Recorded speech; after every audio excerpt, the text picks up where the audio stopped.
Today we will be talking about ghouls, goblins, and ghosts.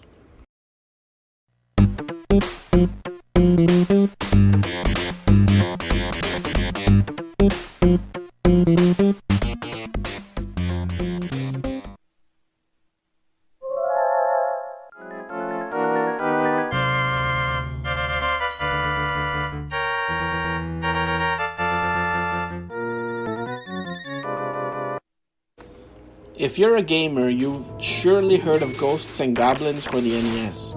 You may have also heard of Ghouls and Ghosts for the Sega Genesis and Super Ghouls and Ghosts for the Super Nintendo.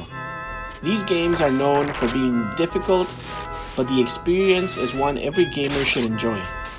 The music, the atmosphere, the art, it's some of the greatest in gaming. I can't think of too many horror 2D platformers other than maybe Limbo that give you such an experience. The game doesn't break new ground when it comes to plot. We have the basic Mario rescue the princess story, but the journey there is the interesting part. You'll be battling ghouls, skeletons, goblins, and you'll be dying quite a bit. The game has gained fame for being one of the more difficult games in any system.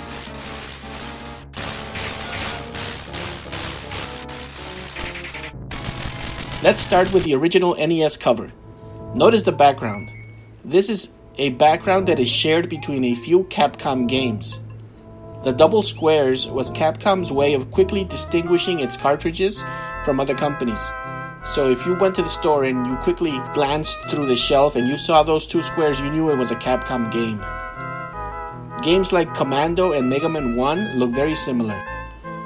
Moving along, we see a very colorful image of Arthur surrounded by all the enemies found in the game.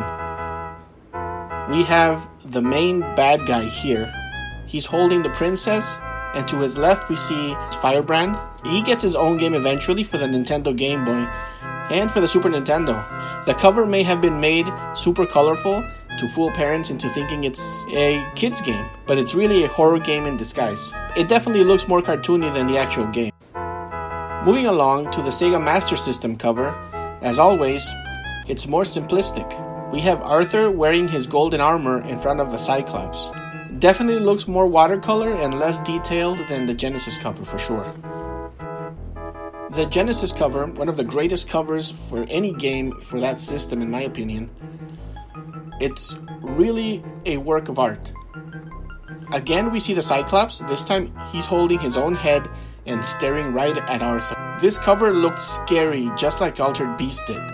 It held nothing back, and it let you know that this wasn't a kid's game. The European Mega Drive game, unfortunately, did not fare as well. Although it used the same art piece, it ruined the front by covering the Cyclops' eye. It's inexcusable. Who was in charge of this? The Japanese Mega Drive cover wasn't as clear as the Genesis cover, but at least it found a way around that problem by replacing the Mega Drive logo with just regular lettering. We have a few more pieces. This one is for the Super Famicom, and it's very similar to the original NES one, but with redrawn enemies, and it's a little less colorful, more cartoony. This other one is the cover for the Super Nintendo. It seems to be the oddball cover because it looks like no other. It focuses more on Arthur than his enemies, which is a nice change, but it's not the greatest. This one here is a little obscure as many people did not know that the game came out on the Commodore 64. It's unique, but definitely an independent piece. It seems as if the artist did not want to be influenced by previous covers, and he might have done it on purpose. Finally, we have one of the clearest and more modern covers. This one is the PSP cover for Ghosts and Goblins Ultimate. You have almost every enemy here, including Firebrand's latest look, and they're all coming out of this disc shape, which I think it's a nod to the small discs that the PSP plays. Hope you enjoyed the video. Don't forget to like and subscribe, and I'll leave you guys with this final piece, which is a flyer with a more comic book feel.